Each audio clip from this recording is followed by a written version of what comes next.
Hi, my name is Brian Lahey. Let's talk about something a little more serious today, namely mental illness. The mental illness I have is sometimes referred to as the worst mental illness, which is a pretty dubious statement to make. It is often described as unbearable or even horrific. It is called borderline personality disorder. 10% of people with BPD die by their own hand. Let me put that into perspective for people like me who suck at math.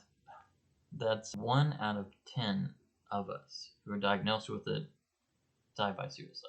75% of us, 3 out of 4 of us, attempt suicide at some point, and sometimes multiple times. I've thought about it a lot over the years, but I've never attempted it. I'm a very lucky guy, because I'm one of the very few that haven't attempted to. That's enough talk about that part of it for now. Just think about the worst times in your life when you felt the most sad, the most angry, the most frustrated, stressed, regretful, guilty, and that's what we have to go through constantly, every day. All day, sometimes. And that's why it's called unbearable and horrific. There's a book called the DSM, which is released every 10 years or so by the American Psychological Association.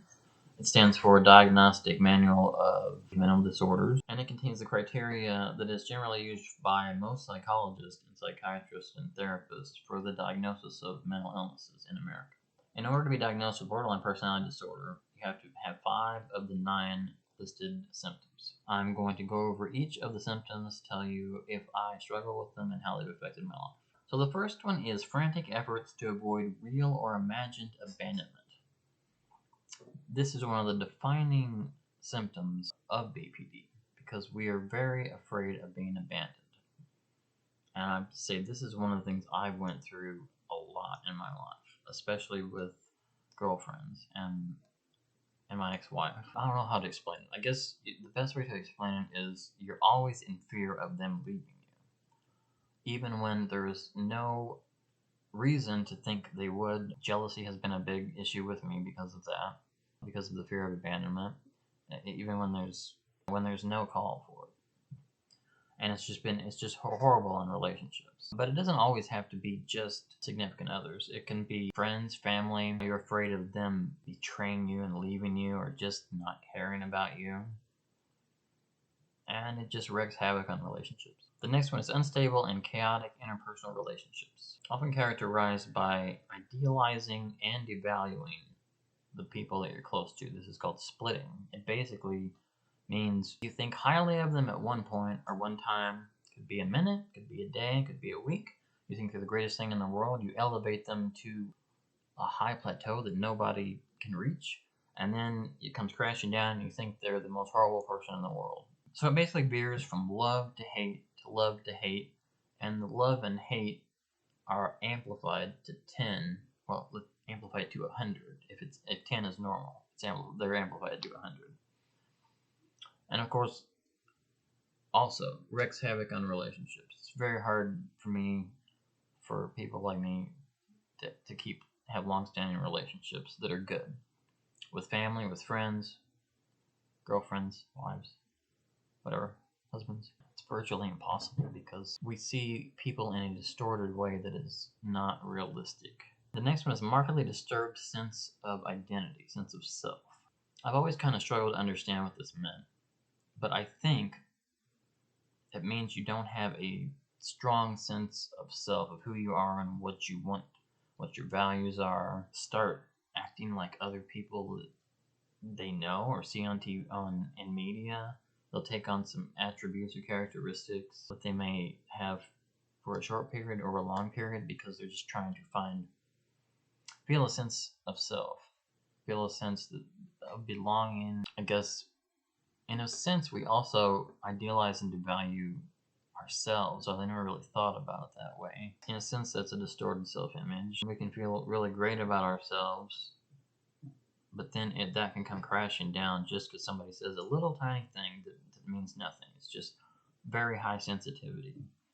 The littlest jokes can set us off. The littlest criticisms can set us off and basically make us hate the person that's saying them for anywhere from a moment to you can still be thinking about it a week later. It's really bad and horrible. It's a bad thing to go through. The next one is impulsive or reckless behavior. It's also common in bipolar and other mental illnesses. Impulsive behavior can include all kinds of things. And I think we're driven to do those because we have a sense of emptiness, and that fills up the emptiness, right? Like drugs, sex, gambling, shopping, anything. Anything that raises your dopamine you can enjoy and fills that empty space of sense of identity that we have. With me, I've never got deep into drugs. My dad was an alcoholic. I don't know if that's why, because I saw how bad it was on him. But I've never got real deep into drugs. I've experimented with them, even really, really bad things like crack, but I did that once. It's just, I don't know why I'm one of the ones that doesn't get deep into drugs. I just don't. I've certainly had casual sexual encounters that were not a good idea. It didn't make me feel great. And sometimes they were with people I didn't really even like, just to fill that void. I'm really bad with money management, which is common with BPD. I can spend more than I think I'm spending without even realizing it. And just when I think I have that under control, I look at my bank account. Until we learn money management, we shouldn't be controlling our own money. Reckless driving. I used to do that more in the past. Crazy driving, speeding, running through lights. The next one is recurrent suicidal ideation or self-harm. Now, suicidal ideation does not mean attempting it. It means imagining it. I think it has to also be specifically detailed imagining. It can't just be like, I wish I was dead, or I wish I wasn't alive. I think ideation, if I'm not mistaken, and I very well may be, I think it means you have to fantasize about specifically how you're going to do it. And this is something I've struggled with my whole life, and I'm not nearly as bad as I used to be, and I'll go over the why later. Self-harm. I've never really, hardly ever done anything like self-harm. I don't know why. One of the reasons might be that I have a high intolerance for pain. I'm lucky that I have a high intolerance to pain. Otherwise, I might have hurt myself a lot in my life. Rapidly shifting intense emotional dysregulation. Yes, this is one of the defining characteristics. In fact, the ICD, which is the International Classification of Disorders, I think, which is the World Health Organization's criteria for disorders, BPD is actually called EUPD, which is emotionally unstable personality disorder. And this is just as correct, because people with BPD's emotions go up and down constantly. It's just a constant battle to stay emotionally stable. It's up and down all the time. Chronic feelings of emptiness. I guess I can say that I've always struggled with this as well, which kind of might also play into the sense of self. When you don't have a sense of self, of who you are, then you're going to feel empty because that void is there from not feeling a part of the world. Sense of emptiness is very strange. Anybody that hasn't felt it, it's hard to explain to. But it almost feels as if there's no you. I mean, there is you, but there's no identifiable you. You're just kind of there, going through the motions of life, without any meaning or solid ground to feel like you're on. Inappropriate, intense anger that can be difficult to control. This is definitely true. It's something that I still struggle with. I used to be a lot worse when I was younger. It's something I feel a lot of regret and guilt and blame about, which is also something people with BPD go through a lot. They know they treat people wrongly, but then they feel horrible about it, even though they will continue to treat them wrongly. And then they'll feel horrible about it again. And it's just, it's hell for them and their loved ones. Transient stress-related paranoid or dissociative episodes.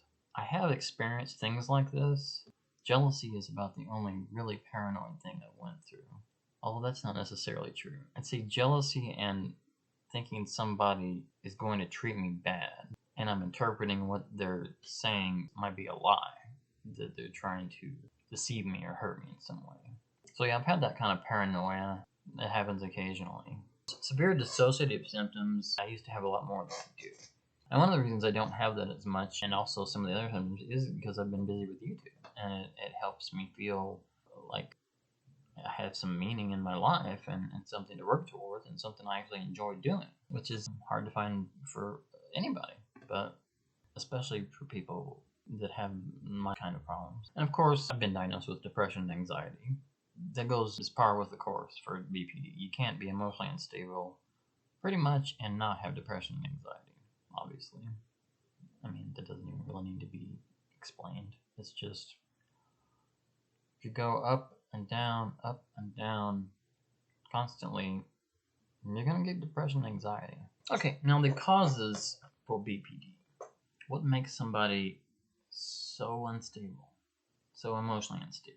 I mean, it's arguable we're the most emotionally unstable mental illness, even more so than bipolar or schizophrenia. Of course, that's not a definitive statement because people are individuals who go through different problems. Genetics are correlated with BPD, but we're not sure how much yet. My grandmother had severe depression.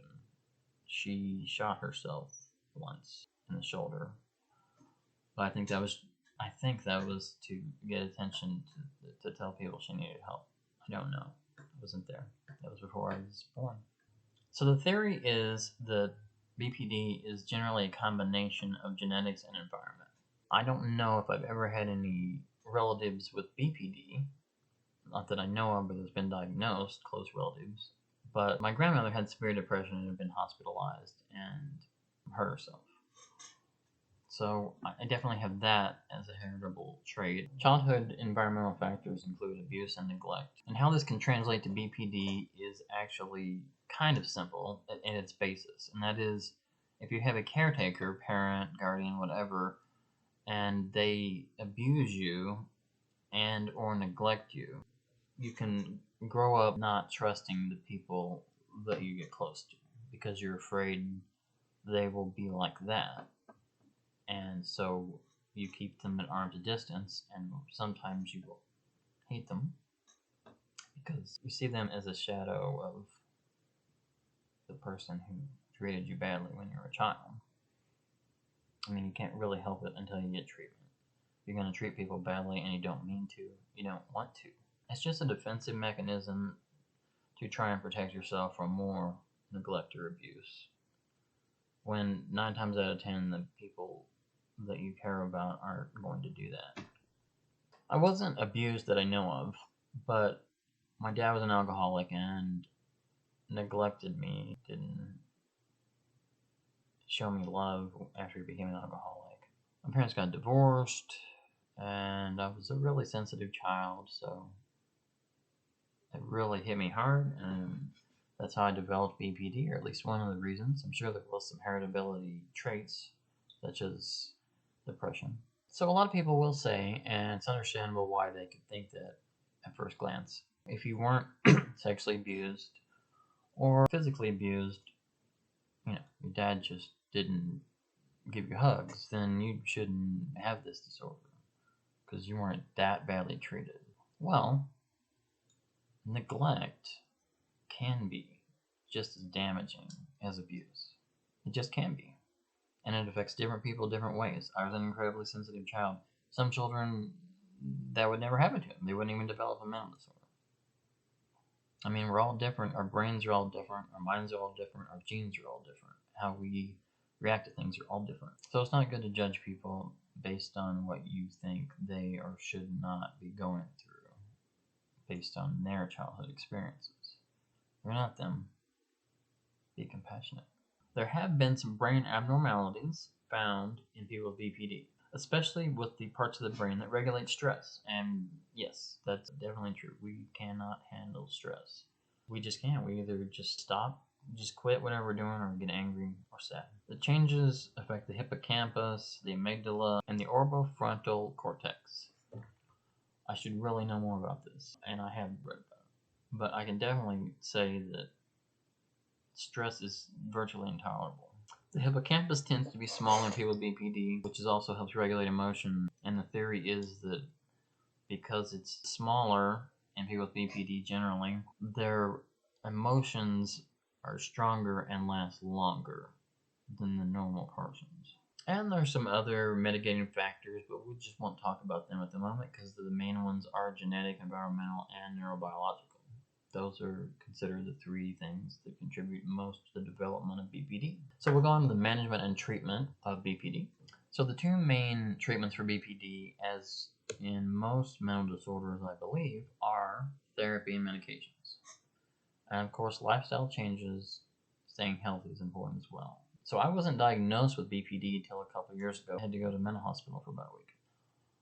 I thought I had it, but many years I just didn't want to admit to myself that I had it because I knew how bad it is. So with therapy, I have a problem not sticking to therapy, which is a big problem.